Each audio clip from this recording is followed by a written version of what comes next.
ಕೆಲಸ ಮಾಡುವಾಗ ಗಡಿಯಾರದ ಮೇಲೆ ಕಣ್ಣಿಡಬೇಡ. ನಾವು ದೇವರು ಕೊಟ್ಟ ಕಾರ್ಯವನ್ನು ಮಾಡ್ತಾ ಇದ್ದೇವೆ.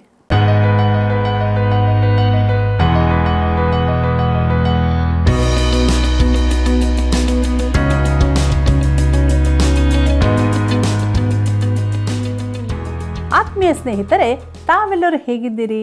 ಸತ್ಯವೇದ ಅಧ್ಯಯನ ಕಾರ್ಯಕ್ರಮವು ನಿಮಗೆ ಸಂತೋಷವನ್ನು ತಂದಿದೆಯೋ? ಜಗಳವೆಂದರೇನು? ದೇವರ ಸಮಾಧಾನವು ಯಾವುದನ್ನು ಆಳಬೇಕು? ನಾವೆಲ್ಲರೂ ಒಂದು ದಿನ ದೇವರಿಗೆ ವರದಿ ಒಪ್ಪಿಸಬೇಕಾಗಿದೆ ಅಲ್ವಾ? ಆದುದರಿಂದ ಅನುದಿನವೂ ದೇವರ ವಾಕ್ಯದಲ್ಲಿ ಬಲ ಹೊಂದೋಣ. ಇಂದಿನ ಅಧ್ಯಯನವನ್ನು ಪ್ರಾರ್ಥನಾಪೂರ್ವಕವಾಗಿ ಪ್ರಾರಂಭಿಸಿ ದೇವರ ಆಶೀರ್ವಾದವನ್ನು ಹೊಂದಿಕೊಳ್ಳೋಣ. ಸನ್ಮಾರ್ಗಿಗೆ ಉದ್ಧಾರ, ವಕ್ರ ಮಾರ್ಗಿಗೆ ತಟ್ಟನೆ ಪತನ. ಜ್ಞಾನೋಕ್ತಿಗಳು 28:19 ವಚನ. ಕರ್ತನಲ್ಲಿ ಪ್ರೀತಿಯುಳ್ಳ ಸಹೋದರ ಸಹೋದರಿಯರೇ, ನಮ್ಮ ರಕ್ಷಕನಾದ ಯೇಸು ಕ್ರಿಸ್ತನ ಅತೀ ಪರಿಶುದ್ಧವುಳ್ಳ ನಾಮದಲ್ಲಿ ನಿಮ್ಮೆಲ್ಲರಿಗೂ ನನ್ನ ಹೃದಯಪೂರ್ವಕವಾದ ಪ್ರೀತಿಯ ವಂದನೆಗಳು. ದೇವರ ಮಹಾಕೃಪೆಯಿಂದ ಸತ್ಯವೇದ ಅಧ್ಯಯನದಲ್ಲಿ ನಾವು ಮುಂದೆ ಸಾಗುವಾಗ ಪೌಲನು ಕೊಲೊಸ್ಸೆಯವರಿಗೆ ಬರೆದ ಪತ್ರಿಕೆ 3ನೇ ಅಧ್ಯಾಯ 13ನೇ ವಚನವನ್ನು ಗಮನಿಸಿರಿ. ಅಲ್ಲಿ ನಾವು ಹೀಗೆ ನೋಡುತ್ತೇವೆ: ಮತ್ತೊಬ್ಬನ ಮೇಲೆ ತಪ್ಪು ಹೊರಿಸುವುದಕ್ಕೆ ಕಾರಣವಿದ್ದರೂ ತಪ್ಪು ಹೊರಿಸದೆ ಒಬ್ಬರಿಗೊಬ್ಬರು ಸೈರಿಸಿಕೊಂಡು ಕ್ಷಮಿಸಿರಿ. ಕರ್ತನು ನಿಮ್ಮನ್ನು ಕ್ಷಮಿಸಿದಂತೆಯೇ ನೀವೂ ಕ್ಷಮಿಸಿರಿ ಎಂಬುದಾಗಿ. ಪ್ರೀತಿಯುಳ್ಳ ದೇವಜನರೇ, ಜಗಳವೆಂದರೆ ನಿಜವಾಗಿ ದೂರುವುದಾಗಿದೆ. ಈ ರೀತಿ ದೂರುವ ಪ್ರಸಂಗದ ಕುರಿತಾಗಿ ಪೌಲನು ಹೇಳುತ್ತಾನೆ ಮತ್ತು ದೂರು ನಿಜವಾಗಿರುತ್ತದೆಂದು ಹೇಳುತ್ತಾನೆ. ಇಂತಹ ಸಂದರ್ಭಗಳಲ್ಲಿ ನಾವು ಏನು ಮಾಡಬೇಕು? ಕ್ರಿಸ್ತನು ನಿಮ್ಮನ್ನು ಕ್ಷಮಿಸಿದ ಪ್ರಕಾರ ನೀವೂ ಕ್ಷಮಿಸಿರಿ. ಇದರ ಅರ್ಥ ನೀನು ಸಸಾರವಾಗಬೇಕೆಂದಿಲ್ಲ. ಆದರೆ ನಮಗೆ ದೂರು ಇರುವುದಾದರೆ ಆ ವ್ಯಕ್ತಿಯ ಬಳಿಗೆ ಹೋಗಿ ವಿಷಯವನ್ನು ಸರಿಪಡಿಸಿಕೊಳ್ಳುವುದು ಒಳ್ಳೆಯದು. ಆದರೆ ಕೆಲವರೊಂದಿಗೆ ಈ ರೀತಿ ಸರಿಪಡಿಸಿಕೊಳ್ಳುವುದಕ್ಕೆ ಆಗುವುದಿಲ್ಲ. ನಾವಿದನ್ನು ತಿಳಿದುಕೊಂಡಿರಬೇಕು. ನಮ್ಮ ಕರ್ತನು ಫರಿಸಾಯರನ್ನು ಗದರಿಸಿದಾಗ ಅಲ್ಲಿ ಕ್ಷಮಾಪಣೆಯ ವಿಷಯವೇ ಇರಲಿಲ್ಲ. ಆತನು ನೇರವಾಗಿ ಅವರನ್ನು ಗದರಿಸಿದನು. ಅವರು ಆತನ ಕ್ಷಮೆಗಾಗಿ ಕೇಳಿಕೊಳ್ಳಲಿಲ್ಲ. ಕರ್ತನಲ್ಲಿ ಪ್ರಿಯರೇ, ಕ್ರಿಸ್ತನು ನಮ್ಮನ್ನು ಬಹಳವಾಗಿ ಕ್ಷಮಿಸಿರುವುದರಿಂದ ನಮಗೆ ನೋವುಂಟು ಮಾಡಿದವರನ್ನು ನಾವೂ ಸಹ ಕ್ಷಮಿಸಬೇಕೆಂದು ಪೌಲನು ಹೇಳುತ್ತಿದ್ದಾನೆ. ಕ್ರಿಸ್ತನು ನಮ್ಮನ್ನು ಕ್ಷಮಿಸಿದ ಪ್ರಕಾರವೇ ನಾವು ಇತರರನ್ನು ಕ್ಷಮಿಸಬೇಕು. ಕೊಲೊಸ್ಸೆಯರಿಗೆ ಬರೆದ ಪತ್ರಿಕೆ 3ನೇ ಅಧ್ಯಾಯ 14 ಮತ್ತು 15ನೇ ವಚನಗಳನ್ನು ಗಮನಿಸಿರಿ. ಅಲ್ಲಿ ಹೀಗೆ ಬರೆದದೆ: ಇದೆಲ್ಲದರ ಮೇಲೆ ಪ್ರೀತಿಯನ್ನು ಧರಿಸಿಕೊಳ್ಳಿರಿ, ಅದು ಸಮಸ್ತವನ್ನು ಸಂಪೂರ್ಣ ಮಾಡುವ ಬಂಧವಾಗಿದೆ. ಕ್ರಿಸ್ತನಿಂದಾದ ಸಮಾಧಾನವು ನಿಮ್ಮ ಹೃದಯಗಳಲ್ಲಿ ಯಜಮಾನನಂತಿದ್ದು ತೀರ್ಪು ಹೇಳಲಿ. ನೀವು ಒಂದೇ ದೇಹಕ್ಕೆ ಸೇರಿದವರಾದದರಿಂದ ಸಮಾಧಾನದಿಂದಿರುವುದಕ್ಕಾಗಿ ಕರೆಯಲ್ಪಟ್ಟಿರಿ ಎಂಬುದಾಗಿ. ಕರ್ತನಲ್ಲಿ ಪ್ರಿಯರೇ, ಪ್ರೀತಿಯನ್ನು ಧರಿಸಿಕೊಳ್ಳಿರಿ ಎಂಬುದಾಗಿ ನೋಡುವಾಗ ಈ ವಚನಗಳಲ್ಲಿ ನಾವು 2 ಪವಿತ್ರಾತ್ಮನ ಫಲಗಳನ್ನು ನೋಡುತ್ತೇವೆ: ಪ್ರೀತಿ ಹಾಗೂ ಸಮಾಧಾನ. ತೀರ್ಪು ಹೇಳಲಿ ಅಂದರೆ ಸರಿ ತಪ್ಪುಗಳನ್ನು ನಿರ್ಧರಿಸಲಿ. ದೇವರ ಸಮಾಧಾನವು ನಮ್ಮ ಹೃದಯಗಳನ್ನು ಆಳಬೇಕು. ಕೊಲೊಸ್ಸೆಯರಿಗೆ ಬರೆದ ಪತ್ರಿಕೆ 3ನೇ ಅಧ್ಯಾಯ 16ನೇ ವಚನವನ್ನು ಗಮನಿಸಿರಿ. ಅಲ್ಲಿ ನಾವು ಹೀಗೆ ನೋಡುತ್ತೇವೆ: ಕ್ರಿಸ್ತನ ವಾಕ್ಯವು ನಿಮ್ಮಲ್ಲಿ ಸಮೃದ್ಧಿಯಾಗಿ ವಾಸಿಸಲಿ. ಸಕಲ ಜ್ಞಾನದಿಂದ ಕೂಡಿದವರಾಗಿ ಒಬ್ಬರಿಗೊಬ್ಬರು ಉಪದೇಶ ಮಾಡಿಕೊಳ್ಳಿರಿ, ಬುದ್ಧಿ ಹೇಳಿಕೊಳ್ಳಿರಿ. ಕರ್ತನ ಕೃಪೆಯನ್ನು ನೆನೆಸಿಕೊಳ್ಳುವವರಾಗಿ ಕೀರ್ತನೆಗಳಿಂದಲೂ ಸಂಗೀತಗಳಿಂದಲೂ ಆತ್ಮ ಸಂಬಂಧವಾದ ಹಾಡುಗಳಿಂದಲೂ ನಿಮ್ಮ ಹೃದಯಗಳಲ್ಲಿ ದೇವರಿಗೆ ಗಾನ ಮಾಡಿರಿ ಎಂಬುದಾಗಿ. ಪ್ರೀತಿಯುಳ್ಳ ಸಹೋದರ ಸಹೋದರಿಯರೇ, ಅನೇಕರು ಬೋಧನೆಗಳ ಕುರಿತು ಬಲವಾಗಿದ್ದು ತಮ್ಮ ನಂಬಿಕೆಯಲ್ಲಿ ಮೂಲಭೂತವಾಗಿರಬೇಕೆಂದು ಬಯಸುತ್ತಾರೆ. ಅದು ಮುಖ್ಯವಾದದ್ದೇ ಸರಿ. ನಾನೂ ಕೂಡ ಅದರ ಪ್ರಾಮುಖ್ಯತೆಯನ್ನು ಒತ್ತಿ ಹೇಳುತ್ತೇನೆ. ಈ ಜನರು ಸತ್ಯವೇದ ಅಧ್ಯಯನವನ್ನು ಹೊಗಳುತ್ತಾರೆ, ಆದರೆ ಅವರು ಆ ಕೂಟಗಳಿಗೆ ಬರುವುದಿಲ್ಲ ಮತ್ತು ದೇವರ ವಾಕ್ಯದ ಕುರಿತು ಏನೂ ಅರಿಯದವರಾಗಿರುತ್ತಾರೆ. ಕ್ರಿಸ್ತನ ವಾಕ್ಯವು ಎಂಬುದಾಗಿ ನೋಡುವಾಗ ಕ್ರಿಸ್ತನು ಹೇಳಿದ್ದಾನೆ: ನಾನು ನಿಮಗೆ ಹೇಳಿದ ವಾಕ್ಯದ ದೆಸೆಯಿಂದ ಈಗ ಶುದ್ಧರಾಗಿದ್ದೀರಿ. ಯೋಹಾನ ಬರೆದ ಸುವಾರ್ತೆ 15ನೇ ಅಧ್ಯಾಯ 3ನೇ ವಚನವನ್ನು ಗಮನಿಸಿರಿ. ಪ್ರಿಯರೇ, ನೀವು ಶನಿವಾರ ರಾತ್ರಿ ಮಾಡಬಹುದಾದ ಅತ್ಯುತ್ತಮ ಕೆಲಸವೆಂದರೆ ದೇವರ ವಾಕ್ಯವನ್ನು ಧ್ಯಾನಿಸುವುದೇ ಆಗಿದೆ. ವಾಸಿಸಲಿ ಅಂದರೆ ನೆಲೆಯಾಗಿರಲಿ, ಮನೆಯನ್ನು ಆಳಲಿ, ಅದು ತೀರ್ಪುಗಾರನಾಗಿರಲಿ. ಪ್ರಿಯರೇ, ಕ್ರಿಸ್ತನ ವಾಕ್ಯವು ನಿಮ್ಮಲ್ಲಿ ಸಮೃದ್ಧಿಯಾಗಿ ವಾಸಿಸಲಿ ಎಂಬುದಾಗಿ ನೋಡುವಾಗ ಅದು ನಿಮ್ಮದಾಗಿರಲಿ. ಆತನನ್ನು ತಿಳಿದುಕೊಳ್ಳಿರಿ. ಕ್ರಿಸ್ತನ ವಾಕ್ಯವು ನಿಮಗೆ ಚಿರಪರಿಚಿತವಾಗಿರಲಿ. ಅದನ್ನು ಧ್ಯಾನ ಮಾಡಿರಿ. ಆತನು ನಿಮಗೆ ಏನು ಹೇಳುತ್ತಾನೆಂಬುದನ್ನು ತಿಳುಕೊಳ್ಳಿರಿ. ಪ್ರಿಯ ಸ್ನೇಹಿತನೇ, ಆತನು ಈ ದಿನದಲ್ಲೂ ವಾಕ್ಯದ ಮೂಲಕವೇ ನಿನ್ನ ಸಂಗಡ ಮಾತನಾಡುತ್ತಾನೆ. ಒಬ್ಬರಿಗೊಬ್ಬರು ಉಪದೇಶ ಮಾಡಿಕೊಳ್ಳಿರಿ, ಬುದ್ಧಿ ಹೇಳಿಕೊಳ್ಳಿರಿ. ಕೀರ್ತನೆಗಳಿಂದಲೂ ಸಂಗೀತಗಳಿಂದಲೂ ಆತ್ಮ ಸಂಬಂಧವಾದ ಹಾಡುಗಳಿಂದಲೂ ನಿಮ್ಮ ಹೃದಯಗಳಲ್ಲಿ ದೇವರಿಗೆ ಗಾನ ಮಾಡಿರಿ ಎಂಬುದಾಗಿ ನೋಡುವಾಗ, ಪ್ರಿಯರೇ, ನನಗೆ ಚೆನ್ನಾಗಿ ಹಾಡಲು ಬರುವುದಿಲ್ಲ, ಆದ್ದರಿಂದ ನಾನು ಆಡುವುದು ಹೃದಯದಿಂದ ಹೊರಬರುವುದಿಲ್ಲ. ಇಲ್ಲಿನ ಅರ್ಥವೇನೆಂದರೆ, ದೇವರ ವಾಕ್ಯದ ಮೂಲಕವಾಗಿ ನಮ್ಮ ಜೀವಿತದ ಮೇಲೆ ಈ ಅದ್ಭುತವಾದ ಪರಿಣಾಮ ಉಂಟಾಗಲಿ ಎಂಬುದೇ ಆಗಿದೆ. ಮುಂದಕ್ಕೆ ನೋಡೋಣ. ಕೊಲೊಸ್ಸೆಯರಿಗೆ ಬರೆದ ಪತ್ರಿಕೆ 3ನೇ ಅಧ್ಯಾಯ 17ನೇ ವಚನವನ್ನು. ಅಲ್ಲಿ ಹೀಗೆ ಬರೆದದೆ: ನೀವು ನುಡಿಯಿಂದಾಗಲಿ ನಡೆಯಿಂದಾಗಲಿ ಏನು ಮಾಡಿದರೂ ಅದೆಲ್ಲವನ್ನೂ ಕರ್ತನಾದ ಯೇಸುವಿನ ಹೆಸರಿನಲ್ಲಿಯೇ ಮಾಡಿರಿ. ಆತನ ಮೂಲಕ ತಂದೆಯಾದ ದೇವರಿಗೆ ಕೃತಜ್ಞತಾಸ್ತುತಿಯನ್ನು ಸಲ್ಲಿಸಿರಿ ಎಂಬುದಾಗಿ. ಕರ್ತನಲ್ಲಿ ಪ್ರಿಯರೇ, ಕ್ರೈಸ್ತ ನಡತೆಗೆ ಒಂದು ಮಾಪನ ಬೇಕಾಗಿದೆಯೋ? ನಾವು ಅನುಸರಿಸತಕ್ಕ ಒಂದು ಮಾದರಿ ಬೇಕೋ? ಅನೇಕ ಚಿಕ್ಕ ಚಿಕ್ಕ ನಿಯಮಗಳ ಬದಲಿಗೆ ಒಂದೇ ಮಾದರಿ ಅಗತ್ಯವಿದೆಯೋ? ಇಲ್ಲಿ ಇಂತಹ ಒಂದು ಸೂತ್ರವನ್ನು ಕೊಡುತ್ತಿದ್ದಾನೆ. ನಾವು ಏನು ಮಾಡಬೇಕು, ಏನು ಮಾಡಬಾರದು ಎಂಬುದಾಗಿ. ಪೌಲನು ಹೇಳುತ್ತಿಲ್ಲ, ಅವನು ಒಟ್ಟಾಗಿ ಕರ್ತನಾದ ಯೇಸುವಿನ ಹೆಸರಿನಲ್ಲಿ ಎಲ್ಲವನ್ನೂ ಮಾಡಿರಿ. ಕ್ರಿಸ್ತನಿಗೂ ಆತನ ಮುಖಾಂತರವಾಗಿ ದೇವರಿಗೂ ಕೃತಜ್ಞತಾಸ್ತುತಿಯನ್ನು ಸಲ್ಲಿಸಿರಿ ಎಂದು ಹೇಳುತ್ತಾನೆ. ಪ್ರಿಯ ಸ್ನೇಹಿತರೆ, ನೀವು ನಿಮ್ಮ ಕೆಲಸದ ಸ್ಥಳದಲ್ಲಿ, ಮನೆಗಳಲ್ಲಿ, ಇತರರೊಂದಿಗಿನ ಎಲ್ಲ ಸಂದರ್ಭಗಳಲ್ಲಿ ನಾನು ಇದನ್ನು ಕರ್ತನಾದ ಯೇಸುವಿನ ಹೆಸರಿನಲ್ಲಿ ಮಾಡುತ್ತೇನೆ ಎಂದು ಹೇಳಬಲ್ಲಿಯೋ? ಪ್ರಿಯ ಮಿತ್ರನೇ, ನೀನು ಹಾಗೆ ಹೇಳಬಲ್ಲಿಯಾದರೆ, ಆತನ ಹೆಸರಿನಲ್ಲಿ ನೀನು ಅದನ್ನು ಮಾಡುವುದಾದರೆ ನಿನ್ನ ಕೆಲಸವನ್ನು ಮುಂದುವರಿಸು. ಇದು ಒಂದು ಅದ್ಭುತವಾದ ಮಾದರಿಯಾಗಿದೆ. ನಮ್ಮ ಜೀವಿತಗಳಲ್ಲಿ ನಾವು ಉಪಯೋಗಿಸಬಹುದು. ಕರ್ತನಲ್ಲಿ ಪ್ರಿಯರೇ, ಈಗ ಪೌಲನು ಮನೆಯಲ್ಲಿನ ಪರಿಶುದ್ಧತೆಯ ಕುರಿತಾಗಿ ಹೇಳುತ್ತಾನೆ. ಇಲ್ಲಿ ಅವನು ಎಫೆಸ ಪತ್ರಿಕೆಯಲ್ಲಿನ ಸಂಗತಿಗಳನ್ನೇ ಕುರಿತು ಮಾತನಾಡುತ್ತಾನೆ. ಅಲ್ಲಿ ಅವನು ಪವಿತ್ರಾತ್ಮಭರಿತರಾಗಿರಿ ಎಂದು ಹೇಳಿ ಇಲ್ಲಿನ ಸೂಚನೆಗಳನ್ನೇ ಕೊಟ್ಟಿದ್ದಾನೆ. ಕೊಲೊಸ್ಸೆ ಪತ್ರಿಕೆಯಲ್ಲಿ ಅವನು ಬರೆಯುತ್ತಾನೆ, ಕ್ರಿಸ್ತನ ವಾಕ್ಯವು ನಿಮ್ಮಲ್ಲಿ ಸಮೃದ್ಧಿಯಾಗಿ ವಾಸಿಸಲಿ ಎಂಬುದಾಗಿ. ಬಳಿಕ ಜೀವನ ನಡೆಸಲು ಬೇಕಾದ ಸೂಚನೆಗಳನ್ನು ಕೊಡುತ್ತಾನೆ. ಕರ್ತನಲ್ಲಿ ಪ್ರಿಯರೇ, ಪವಿತ್ರಾತ್ಮನಿಂದ ತುಂಬಿಸಲ್ಪಡುವುದೆಂದರೇನು? ಅದರ ಅರ್ಥ ನೀನು ಕ್ರಿಸ್ತನ ವಾಕ್ಯದಿಂದಲೂ ತುಂಬಿಸಲ್ಪಟ್ಟವನಾಗಿರಬೇಕೆಂಬುದೇ.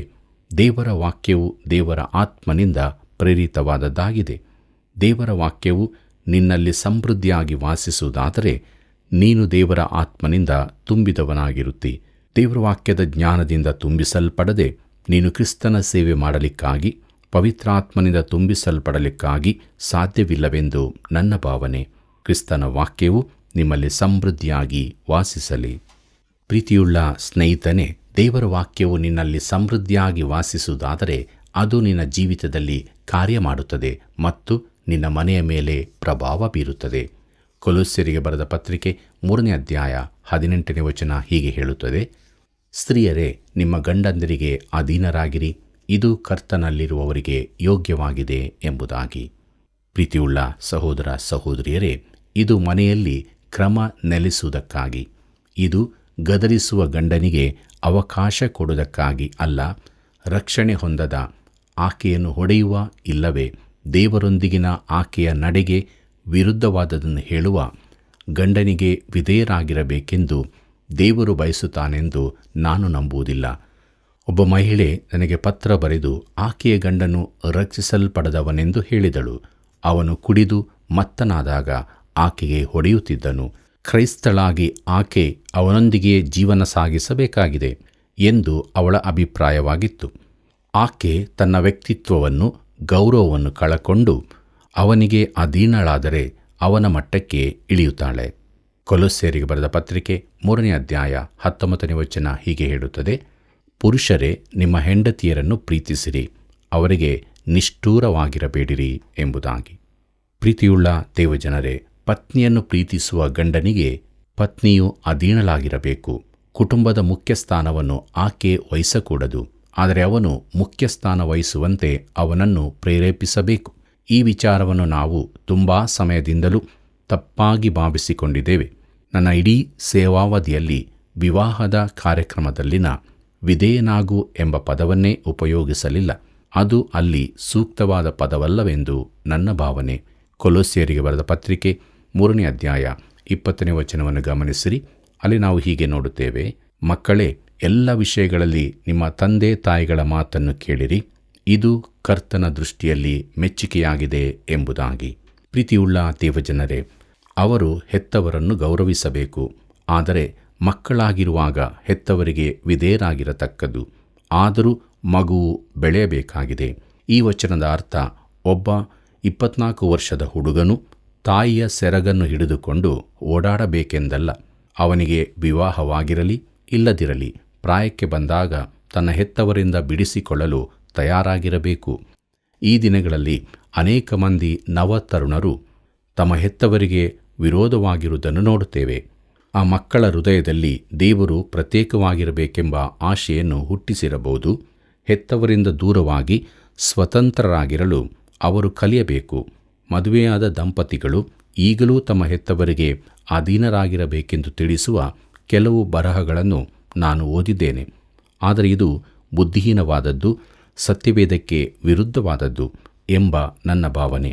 ಆದಿಕಾಂಡ ಪುಸ್ತಕ 2ನೇ ಅಧ್ಯಾಯ 24ನೇ ವಚನವನ್ನು ನೋಡಿರಿ. ಮಕ್ಕಳೇ, ಎಲ್ಲ ವಿಷಯಗಳಲ್ಲಿ ನಿಮ್ಮ ತಂದೆ ತಾಯಿಗಳ ಮಾತನ್ನು ಕೇಳಿರಿ. ಕೊಲೊಸ್ಸೆಯವರಿಗೆ ಬರೆದ ಪತ್ರಿಕೆ 3ನೇ ಅಧ್ಯಾಯ 20ನೇ ವಚನ. ಇದು ಮಕ್ಕಳಿಗೆ ಹೇಳಿರುವ ಮಾತಾಗಿದೆ. ಮುಂದಕ್ಕೆ ನೋಡೋಣ. ಕೊಲೊಸ್ಸೆಯವರಿಗೆ ಬರೆದ ಪತ್ರಿಕೆ 3ನೇ ಅಧ್ಯಾಯ 21ನೇ ವಚನ ಹೀಗೆ ಹೇಳುತ್ತದೆ, ತಂದೆಗಳೇ, ನಿಮ್ಮ ಮಕ್ಕಳನ್ನು ಕೆಣಕಿ ಅವರಿಗೆ ಮನಗುಂದಿಸಬೇಡಿರಿ ಎಂಬುದಾಗಿ. ಪ್ರೀತಿಯುಳ್ಳ ದೇವಜನರೇ, ಎಫೆಸದಲ್ಲಿಯೂ ಕೊಲೊಸ್ಸೆಯಲ್ಲಿಯೂ ಈಗ ತಾನೇ ನಾವು ಧ್ಯಾನ ಮಾಡಿದ ವಚನದ ವಿಶೇಷತೆ ಏನೆಂದರೆ, ಮೋಶೆಯ ಧರ್ಮಶಾಸ್ತ್ರದಲ್ಲಿ ಈ ಆಜ್ಞೆಯು ಮಕ್ಕಳಿಗೆ ಮಾತ್ರ ಅನ್ವಯಿಸುವಂಥದ್ದಾಗಿತ್ತು. ಅಲ್ಲಿ ತಂದೆಯವರ ಕುರಿತಾಗಿ ಏನೂ ಹೇಳಿರಲಿಲ್ಲ. ಹೆತ್ತವರಲ್ಲಿ ಇದು ಒಂದು ವಿಧದ ನಿರಂಕುಶಾಧಿಕಾರವನ್ನು ಹುಟ್ಟಿಸಿರಬಹುದೇ? ಇಲ್ಲ. ಮಕ್ಕಳ ಕುರಿತಾದ ದೇವರ ಚಿತ್ತವನ್ನು ತಿಳಿದುಕೊಳ್ಳುವ ಜವಾಬ್ದಾರಿಯು ಹೆತ್ತವರದೆಂದು ಜ್ಞಾನೋಕ್ತಿ ಪುಸ್ತಕ ತಿಳಿಸುತ್ತದೆ. ನಡೆಯಬೇಕಾದ ಮಾರ್ಗಕ್ಕೆ ತಕ್ಕಂತೆ ಹುಡುಗನನ್ನು ಶಿಕ್ಷಿಸು, ಮುಪ್ಪಿನಲ್ಲಿಯೂ ಓರೆಯಾಗಾನು. ಜ್ಞಾನೋಕ್ತಿಗಳು 22ನೇ ಅಧ್ಯಾಯ 6ನೇ ವಚನದಲ್ಲಿ ಇದನ್ನು ನಾವು ಓದುತ್ತೇವೆ. ಪ್ರಿಯರೇ, ಈಗ ಪೌಲನು ಉದ್ಯೋಗದಲ್ಲಿನ ಪರಿಶುದ್ಧತೆಯ ಕುರಿತು ಮಾತನಾಡುತ್ತಾನೆ. ಕೆಲಸದಲ್ಲಿನ ಸಂಬಂಧ ಯಜಮಾನರ ಕಾರ್ಮಿಕರ ನಡುವಿನದು, ಇದರ ಕುರಿತು ಹೇಳುತ್ತಾನೆ. ಕೊಲೊಸ್ಸೆಯರಿಗೆ ಬರೆದ ಪತ್ರಿಕೆ 3ನೇ ಅಧ್ಯಾಯ 22ನೇ ವಚನವನ್ನು ಗಮನಿಸಿರಿ. ಅಲ್ಲಿ ನಾವು ಹೀಗೆ ನೋಡುತ್ತೇವೆ, ದಾಸತ್ವದಲ್ಲಿರುವವರೇ, ಈ ಲೋಕದಲ್ಲಿನ ನಿಮ್ಮ ಯಜಮಾನರಿಗೆ ಎಲ್ಲ ವಿಷಯಗಳಲ್ಲಿ ವಿಧೇಯರಾಗಿರಿ. ಮನುಷ್ಯರನ್ನು ಮೆಚ್ಚಿಸುವವರು ಮಾಡುವ ಪ್ರಕಾರ ನಿಮ್ಮ ಯಜಮಾನರು ನೋಡುತ್ತಿರುವಾಗ ಮಾತ್ರ ಸೇವೆ ಮಾಡದೆ ಕರ್ತನಿಗೆ ಭಯಪಡುವವರಾಗಿ ಸರಳ ಮನಸ್ಸಿನಿಂದ ಕೆಲಸ ಮಾಡಿರಿ ಎಂಬುದಾಗಿ. ಪ್ರೀತಿಯುಳ್ಳ ದೇವಜನರೇ, ಪೌಲನ ಬರಹಗಳಲ್ಲಿ ಕಣ್ಣುಕಟ್ಟಿನ ಕೆಲಸದ ಕುರಿತು ಬರೆದ ವಿಶೇಷ ಶಬ್ದವಾಗಿದೆ. ಅವನ ಮಾತಿನ ಅರ್ಥ, ಕೆಲಸ ಮಾಡುವಾಗ ಗಡಿಯಾರದ ಮೇಲೆ ಕಣ್ಣಿಡಬೇಡ, ಕ್ರಿಸ್ತನ ಮೇಲಿಡು. ನೀನು ಆತನ ಸೇವೆ ಮಾಡುತ್ತಾ ಇದ್ದಿ. ನಿನ್ನ ಉದ್ಯೋಗದಲ್ಲಿ ನೀನು ಆ ರೀತಿ ಇರಬೇಕಾಗಿದೆ. ಕ್ರೈಸ್ತರು ಕೆಲವೊಮ್ಮೆ ತಾವು ಕರ್ತನಿಗೆ ಪ್ರತಿಷ್ಠಿಸಿದವರಾಗಿದ್ದು ಆತನ ಸೇವೆ ಮಾಡಲು ಮನಸ್ಸುಳ್ಳವರೆಂದು ಹೇಳಿಕೊಳ್ಳುತ್ತಾರೆ. ಆದರೆ ಸೋಮಾರಿಗಳಾಗಿರುತ್ತಾರೆ. ನಮ್ಮ ಕಾರ್ಯಾಲಯದಲ್ಲಿ ಒಬ್ಬ ಹುಡುಗನಿದ್ದ. ಅವನು ಹಾಗೇ ಇದ್ದ. ಅವನು ತನ್ನ ಕೈಗಳನ್ನು ಜೇಬಿನಲ್ಲಿರಿಸಿಕೊಂಡು ಸುತ್ತಾಡುತ್ತಿದ್ದ. ಆದರೆ ಇಡೀ ದಿವಸ ಬಾಯಿಗೆ ಮಾತ್ರ ವಿಶ್ರಾಂತಿ ಇಲ್ಲದೆ ಮಾತಾಡುತ್ತಿದ್ದನು. ಆದರೆ ತಾನು ಪ್ರತಿಷ್ಠಿಸಲ್ಪಟ್ಟವನೆಂದು ನೆನೆಸಿಕೊಳ್ಳುತ್ತಿದ್ದನು. ನಾನು ಯಥಾರ್ಥವಾಗಿ ಒಂದು ವಿಚಾರ ಹೇಳುತ್ತೇನೆ, ಪ್ರಿಯ ಮಿತ್ರನೇ, ನೀನು ನಿನ್ನ ಕೆಲಸದಲ್ಲಿ ಸೋಮಾರಿಯಾಗಿದ್ದರೆ ನೀನು ಯೇಸು ಕ್ರಿಸ್ತನಿಗೆ ಪ್ರತಿಷ್ಠಿತನಾದವನಲ್ಲ. ಪೌಲನು ಕ್ರೈಸ್ತ ಜೀವಿತವನ್ನು ಅತೀ ಕೆಳಗಿನ ಮಟ್ಟಕ್ಕೆ ತಂದು ವಿವರಿಸುತ್ತಿದ್ದಾನೆ. ಅವನಿಗಿದ್ದ ಗುರಿ ಒಂದೇ ಆಗಿದೆ, ಹಿಂದಿನ ಸಂಗತಿಗಳನ್ನು ಮರೆತು ಬಿಟ್ಟು ಮುಂದಿನವುಗಳನ್ನು ಹಿಡಿಯುವುದಕ್ಕೆ ಎದೆ ಬೊಗ್ಗಿದವನಾಗಿ ದೇವರು ಕ್ರಿಸ್ತನ ಮೂಲಕವಾಗಿ ನಮ್ಮನ್ನು ಮೇಲಕ್ಕೆ ಕರೆದು ನಮ್ಮ ಮುಂದೆ ಇಟ್ಟಿರುವ ಬಿರುದನ್ನು ಗುರಿ ಮಾಡಿಕೊಂಡು ಓಡುತ್ತಾ ಇದ್ದೇನೆ ಎಂಬುದಾಗಿ ಫಿಲಿಪ್ಪರಿಗೆ ಬರೆದ ಪತ್ರಿಕೆ 3ನೇ ಅಧ್ಯಾಯ 13 ಮತ್ತು 14ನೇ ವಚನಗಳಲ್ಲಿ ಓದುತ್ತೇವೆ. ಕರ್ತನಲ್ಲಿ ಪ್ರಿಯರೇ, ಅವನ ದೃಷ್ಟಿ, ಮನಸ್ಸು, ಹೃದಯ, ಪೂರ್ಣ ಪ್ರೀತಿ ಎಲ್ಲವೂ ಯೇಸು ಕ್ರಿಸ್ತನಲ್ಲಿ ನೆಲೆಯಾಗಿದೆ. ಕರ್ತನಿಗೆ ಭಯಪಡುವವರಾಗಿ ಸರಳ ಮನಸ್ಸಿನಿಂದ ಕೆಲಸ ಮಾಡಿರಿ. ಇಲ್ಲಿನ ಮಾತಿನ ಅರ್ಥವೇನೆಂದರೆ, ನಾವು ಯಜಮಾನರಿಗಿಂತಲೂ ಹೆಚ್ಚಾಗಿ ದೇವರಿಗೆ ಭಯಪಡಬೇಕೆಂಬುದೇ. ಕೊಲೊಸ್ಸೆಯರಿಗೆ ಬರೆದ ಪತ್ರಿಕೆ 3ನೇ ಅಧ್ಯಾಯ 23ನೇ ವಚನವನ್ನು ಗಮನಿಸಿರಿ. ಅಲ್ಲಿ ನಾವು ಹೀಗೆ ನೋಡುತ್ತೇವೆ, ನೀವು ಯಾವ ಕೆಲಸವನ್ನು ಮಾಡಿದರೂ ಅದನ್ನು ಮನುಷ್ಯರಿಗೋಸ್ಕರವೆಂದು ಮಾಡದೆ ಕರ್ತನಿಗೋಸ್ಕರವೇ ಎಂದು ಮನಪೂರ್ವಕವಾಗಿ ಮಾಡಿರಿ ಎಂಬುದಾಗಿ. ಪ್ರೀತಿಯುಳ್ಳ ದೇವಜನರೇ, ಮನಪೂರ್ವಕವಾಗಿ ಮಾಡಿರಿ ಅಂದರೆ ನಿಮ್ಮ ಆತ್ಮದಿಂದ ಕೆಲಸ ಮಾಡಿರಿ ಎಂದು. ಆತ್ಮೀಯ ಸಹೋದರ ಎಂಬ ಮಾತು ನಾವು ಕೇಳುತ್ತೇವೆ. ಆತ್ಮದ ಕೆಲಸ ಎಂದು ಕೂಡ ಇರಬೇಕು. ನೀನು ಕರ್ತನಿಗಾಗಿ ಉತ್ಸಾಹದಿಂದ ಕಾರ್ಯ ಮಾಡಲಾರೆಯಾದರೆ ಅದು ಯಾವುದೇ ಕೆಲಸವಾಗಿರಲಿ ಅದು ತಪ್ಪಾದದ್ದಾಗಿರುತ್ತದೆ.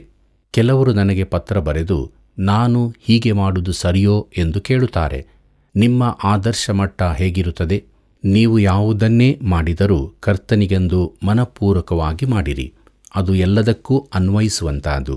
ಪ್ರಿಯ ಮಿತ್ರನೇ, ನೀನು ಉತ್ಸಾಹದಿಂದ ದೇವಾರಾಧನೆಗೆ ಹೋಗಲಾಗದಿದ್ದರೆ ನೀನು ಹೋಗದೇ ಇರುವುದು ಒಳ್ಳೆಯದೆಂದು ನಾನು ಹೇಳುತ್ತೇನೆ. ಮನುಷ್ಯರಿಗೋಸ್ಕರವೆಂದು ಮಾಡದೆ ಕರ್ತನಿಗೋಸ್ಕರವೇ ಎಂದು ಮಾಡಿರಿ.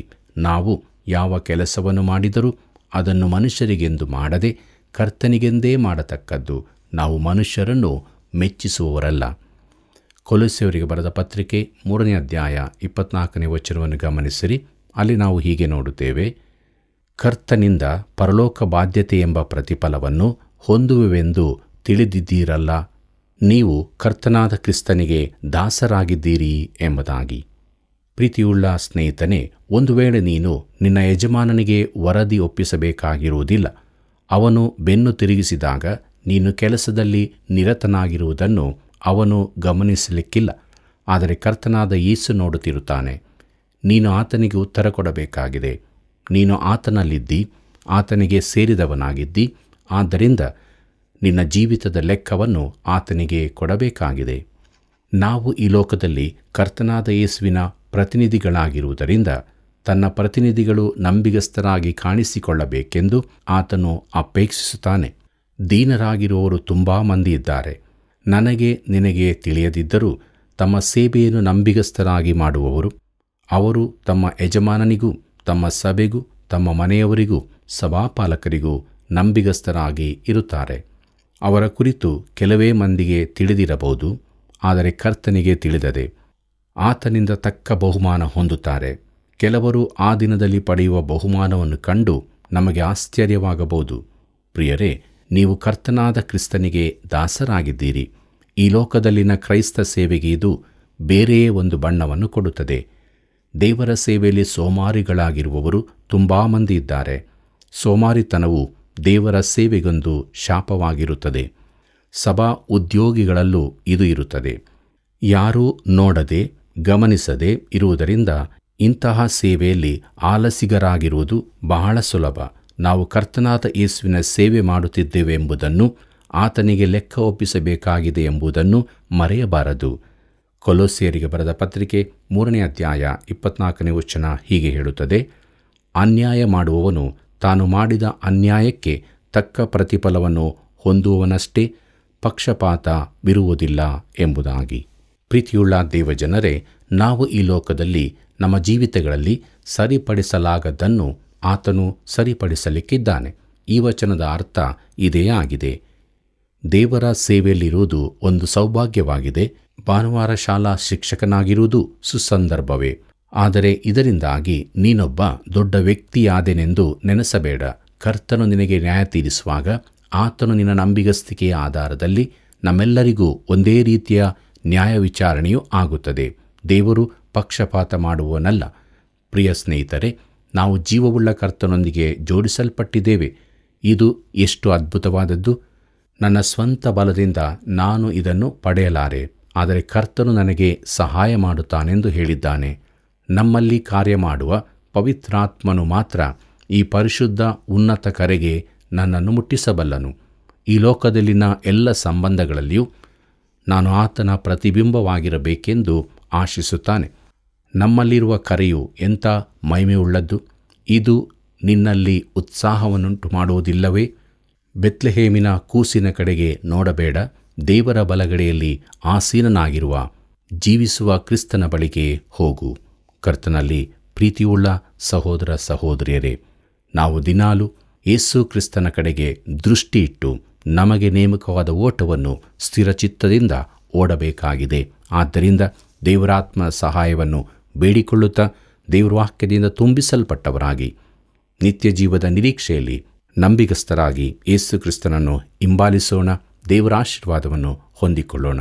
ಹೀಗಾಗುವಂತೆ ದೇವರು ತಾನೇ ಸಹಾಯ ಮಾಡಿ ನಡೆಸಲಿ. ಕರ್ತನ ಕೃಪೆಯು ಸದಾ ನಿಮ್ಮ ಸಂಗಡ ಇರಲಿ. ಪ್ರಿಯರೇ, ಜಗಳವೆಂದರೆ ದೂರುವುದೇ ಆಗಿದೆ. ಕ್ರಿಸ್ತನು ನಮ್ಮನ್ನು ಕ್ಷಮಿಸಿದಂತೆ ನಾವು ಒಬ್ಬರನ್ನೊಬ್ಬರು ಕ್ಷಮಿಸಬೇಕು. ಪ್ರೀತಿ, ಸಮಾಧಾನ ದೇವರಾತ್ಮನ ಫಲವಾಗಿದೆ. ಆದುದರಿಂದ ದೇವರ ದೃಷ್ಟಿಗೆ ಮೆಚ್ಚುಗೆಯಾದುದನ್ನು ನಾವು ಮಾಡಬೇಕಾಗಿದೆ. ದಿನಾಲೂ ಸೋಮಾರಿಗಳಾಗಿರದೆ ದೇವರ ಮೆಚ್ಚುವ ಜೀವಿತವನ್ನು ಜೀವಿಸೋಣ. ಈಗ ಪ್ರಾರ್ಥನೆಯನ್ನು ಮಾಡೋಣ. ಪರಿಶುದ್ಧನಾದ ತಂದೆಯೇ, ಈ ಸಮಯಕ್ಕಾಗಿ ನಾವು ನಿನಗೆ ಅನಂತನಂತ ಸ್ತೋತ್ರ ಸಲ್ಲಿಸ್ತೇವೆ. ಕರ್ತನೆ, ನಮ್ಮ ಪ್ರೀತಿಯ ಬಾಂಧವರನ್ನು ಆಶೀರ್ವದಿಸು. ಹೌದು ಕರ್ತನೆ, ನಿನ್ನ ವಾಕ್ಯಗಳ ಮೂಲಕ ನಮ್ಮನ್ನು ಎಚ್ಚರಿಸ್ತಾ ಇದ್ದಿ. ಸೋಮಾರಿಯ ಜೀವಿತವನ್ನು ಜೀವಿಸದೆ ನಾವು ನಿನ್ನ ನಾಮದ ಮಹಿಮೆಗಾಗಿ ಜೀವಿಸುವಂತೆ ಕೃಪೆ ಮಾಡು. ಪ್ರೀತಿಯ ಬಾಂಧವರನ್ನು ಆಶೀರ್ವದಿಸಿ ಅವರ ಕೈ ಕೆಲಸವನ್ನು ಆಶೀರ್ವದಿಸು. ಆತ್ಮಿಕ ಜೀವಿತದಲ್ಲಿ ಬರುವಂಥ ಎಲ್ಲ ಶೋಧನೆಗಳ ಮೇಲೆ ಜಯ ಕೊಟ್ಟು ಅವರನ್ನು ಬಲಪಡಿಸಿ ನಡೆಸಬೇಕೆಂದು ಕ್ರಿಸ್ತ ಯೇಸುವಿನ ನಾಮದಲ್ಲಿ ಬೇಡಿದ್ದೇವೆ. ಆಮೇನ್. ಪ್ರಿಯ ವೀಕ್ಷಕರೇ, ಮುಂದಿನ ಕಾರ್ಯಕ್ರಮದಲ್ಲಿ ನೀವು ಹೊಂದಿಕೊಂಡ ಸತ್ಯಗಳು ಯಾವುವು? ಕರೆ ಮಾಡಿ ನಮಗೆ ತಿಳಿಯಪಡಿಸ್ತೀರಾ? ಇತರರಿಗೂ ಈ ಸೇವೆಯ ಬಗ್ಗೆ ತಿಳಿಯಪಡಿಸಿರಿ. ವಂದನೆಗಳು.